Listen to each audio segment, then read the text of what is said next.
So, ito po, buksan po na natin yung galing sa USA. Ito pong Mighty Barley. Pakita natin. Ngayon po, makikita ninyo, yung kulay po niya, dark yung green. Ayan, dark green. Tapos, mapapansin nyo po, wala pong buwabagsak na mga buo-buo sa ilalim. So, ito po, titingnan naman natin to. Ayan. Ito isa. Ito po galing sa Australia naman. Lalagay natin dito. Ayan. Pares po silang 3 grams. Tingnan nyo po yung kulay. Ibang kulay. Ayun, Kita nyo po. bumagsak na yung... Ito po, dark green. Ito ay light green. Tama pa na, light green. Tapos pansinin nyo po, ano yung mga buwabagsak? Yan, naglaglagan na, oh. May naglaglagan na. Ayan. Ito yung sa barley po na Australia. Ito naman yung barley sa Utah, USA. Ito yung galing sa Australia. Ito galing sa USA. Tingnan nyo po. Nagbabagsakan na lahat. Naubos na. Ubus na. Ito, nandito pa rin. Oh. Ngayon, explain natin bakit ganoon. Ito po kasi, bakit siya buwabagsak kagad ng ganoon? Kasi po, mayroon siyang, mabigat yun eh, yung mga fiber.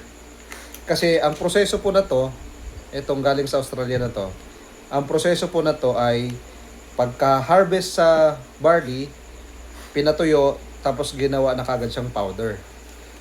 So, dahil sa ganung process, buong barley na dahon, barley leaf, ang naging powder. So, kasama na ngayon yung mga fiber. So, yung fiber pala po na yan, ng barley, hindi po yan natutunaw sa tiyan. Ibig sabihin, pag ininom mo pala siya, nagiging, tinatapon din ang katawan natin yon. Pinupupo natin yung mga fiber na yon. Kaya pala yung iba po, pag uminom ng ganitong barley, minsan parang may mga feedback na feeling bloated daw sila. Kasi nga naman, yung fiber na yon nandun lang sa tiyan natin. Hindi yan na-absorb ng katawan. Pinupupo lang natin yon. Paano kung maraming beses ka pa nag-barley sa isang araw? 3 times a day ka nag-barley. So, nandun lang yon sa ating tummy, di ba? So, ito naman po, mapapansin nyo, Kalutang lang siya. nakalutang lang. Kasi ito po, ang proseso naman na to, nung hinarvest po siya, hindi po siya yung pinatuyo na ginawang powder. No? Ang ginawa sa kanya, hinarvest, yung dahon po niya ay ginawang kinatas ba? Kinatas. So, piniga, kinatas. Tapos yung katas po niya, ang ginawang powder ngayon. So, yung sapal niya, hindi na sinama. Yun yung mga fiber. Ito kasi kasama yung sapal dito. Kasama yung sapal. So, ngayon, kaya ayan po, bumagsak lahat. So, ito din po, ang bilis lang kagad niya ma-dissolve. Kasi nga, buong ano siya eh. Ayun o. So, konting ganun lang, na-dissolve na agad. Nahalo na agad. Diba? Kasi nga, buong barley leaf yung kasama. Ayan siya. Pero mamaya-maya, makikita nyo, may lumulubog dun sa ilalim. Yun po yung Pero ang naging bisa nila, parehas. when it comes to effectivity na tinatawag, mas mabisa siyempre itong isa. Dahil ito po, purong katas ng barley. Kasi ang kailangan ng katawan po natin, yung nutrients lang naman. Hindi natin kailangan ng sapal. Kaya kumbaga hindi po siya na-absorb ng katawan natin yung sapal na yon, yung mga fiber na yon. So kung pag-usapan po natin ang effectivity, mas effective po ito. Kasi ito po, purong katas na siya ng barley. Ito kasi, kumbaga yung 3 grams na to, may kasama na siyang fiber. Ito, yung 3 grams, puro katas lang siya. Katas lang. So, effective din siyempre to. Pero pag-usapang mas effective ito, dahil ito, purong katas ng barley. Yeah. So, ang paghalo po natin, ito, medyo mas matagal siyang haluin. Kasi nga po, mas matagal siya ma-dissolve dahil siya ay katas ng barley siya. Okay, so, ayan. Ito, konting halo lang. Ano na kagad, di ba? Kasi nga, may mga fiber po yun. Ito kasi wala na siyang fiber na kasama. Saka mapapansin nyo kagad po, magkaiba yung kulay nila. Yung bago pa maging liquid, kanina yung powder pala, magkaiba na yung kulay. Tapos ito po, mapapansin nyo, itong galing sa Utah, USA, kakaroon siya ng bula.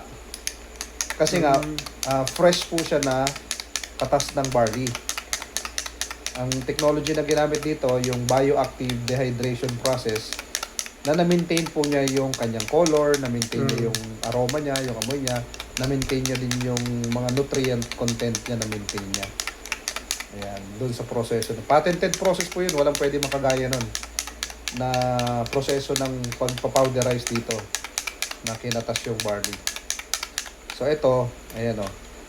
Kaya yung mga feedback po dito, para talaga siyang bagong squeeze na juice galing sa juicer. Yung mga blender, parang ganon.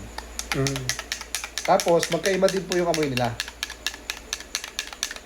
Ito po, subukan yung anong amoyin.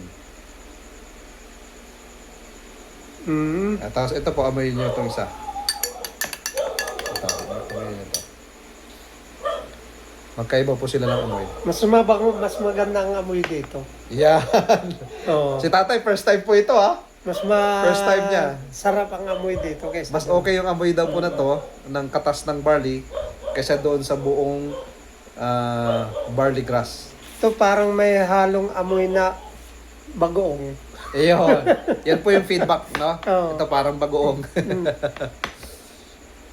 Ito parang fresh na fresh talaga siya na ano. Mas mabango ito kaysa dyan. Yan. Tapos tingnan niyo po yung kulay. Magkaiba po yan. Light yung pagka-green na to. Ito naman dark. Ayan o, magkaiba po. Yan. Tapos, malalaman na natin ngayon pag ininom na natin. So, kuha tayo ng baso pa tayo. May isa pang baso. Ayan. So, Tagay. ang una pong tikman ninyo, ito. Ayan, tikman nyo lang po.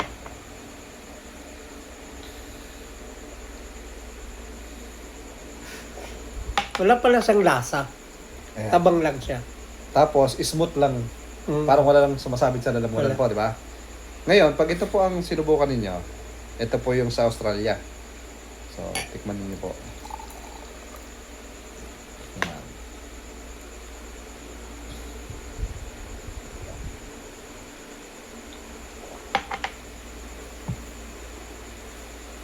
Kamusta po?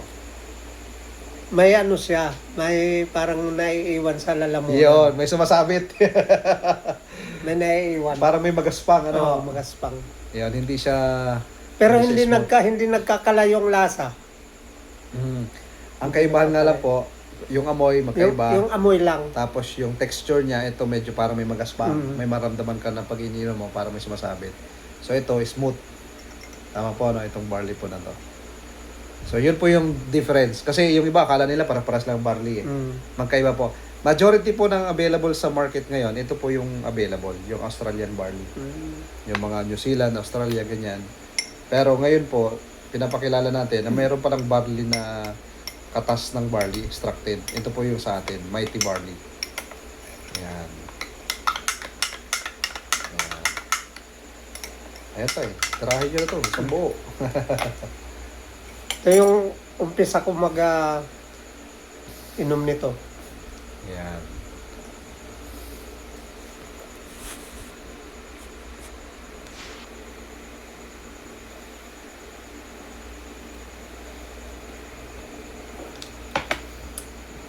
Yun. Isang baso na. Mas okay sa inyo itong lasa na to. Oo naman. Mas okay po sa kanya yung Mighty Barley natin. Very smooth, okay yung lasa, yung amoy okay din. So, kaya yung iba po, eto, nagsishift na dito. Nagpapalit na sila ng ano. Pero depende po yan sa inyo ha, pag kayo po, kung ano po yung preference po ninyo. Pero usapan po natin na mas effective, mas mataas yung nutrient content, dito po tayo sa Mighty Barley. Yung pong galing sa Utah, USA. Kasi nga, katas po siya ng barley. Kasi nga po itong galing sa Australia po, may kasama siyang fiber. Kasi nga buong dahon ng barley ang ginagawang powder. Ito kasi katas po ito ng barley. So yun po yung difference niya. Pero yun nga, again, paras naman silang barley, magkaiba lang sila ng quality. Kung usapang kalidad, mas nagiging quality to kasi mas punong-puno siya ng nutrient dahil nga siya po ay 100% extracted. Katas po siya ng barley. Unlike dito po, hindi po siya extracted. At majority po ay ganito po yung process sa lahat ng iba't ibang brands ng barley. So, yan. Pero Kaya ito, po- pwede ko pang inumin yan mamaya. pwede po. Inumin nyo po kasi sayang pa din. Di ba? Mamaya inumin ko Maya, yan. inumin nyo po. Oo. Tapos, ang barley po natin, no, pinaka-advisable kasi po na to, bago ka matulog, tapos pagkagising sa umaga, yan, nagbabarley po tayo. At the same time, pag tinimpla nyo na po siya, huwag nyo palalampasin ng 20 minutes bago nyo inumin. Kasi, Kailangan diretso. opo, less than 20 minutes, mainom nyo kagad. Kasi may mga live enzymes po ito eh. Na yung live enzymes po na yon, yun po yung kailangan din ang katawan natin nun, yung enzymes na yon. So, ito po, hindi mo siya kailangan na parang tinimpla mo, tapos i-ref mo pa, after 1 hour, saka mo inumin, hindi siya ganoon. So, dapat mainom kagad siya. Pwede po itong, yung mga iba po na halimbawa gustong haluan ng honey, haluan ng milk. Pwede yun. Pwede naman po. Kung halimbawa, hindi Tamang sila... tama may honey ako dyan. Ayan, kung para hindi- manamis-namis. Opo. Pwede pong siyang ganoon. Pero kung tayo naman po ay sanay naman tayo sa lasa ng talaga ng organic, okay din na talagang walang halo. So, yun siya, no? Alright. Okay. Thank you. Ayan.